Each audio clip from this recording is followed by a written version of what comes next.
Santo, sa mahal na Birheng Maria, sa lahat ng mga anghel at mga banal sa kalangitan.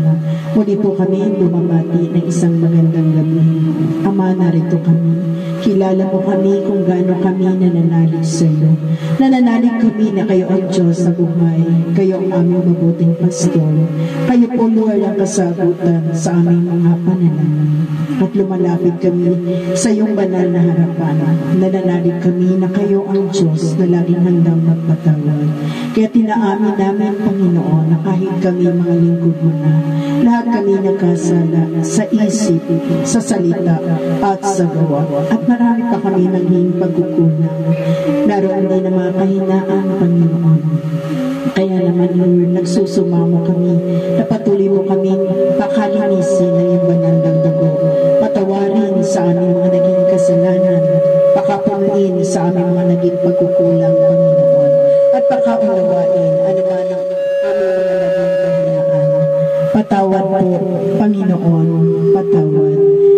Yes, Lord, alam namin na patawad mo na kami. Dumudulog kami ngayon sa trono ng iyong awa. Patuloy kami mag-aalay ng panalangin sa mga yumao namin mga kapatid, Panginoon.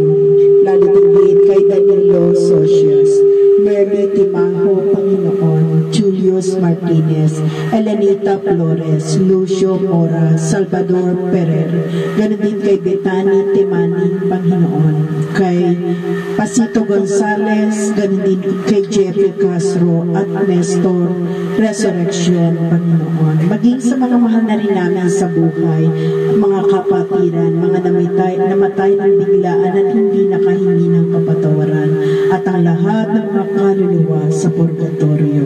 Mahalaga na kami mga narito sa ibabaw ng lupa ay patuloy namin maibigay ang pagmamahal sa kanila.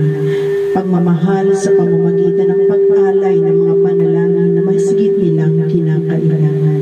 Kaya Lord, dalangin namin mo po sana tingnan ang kanilang mga naging pagkukulang, pagkakasala.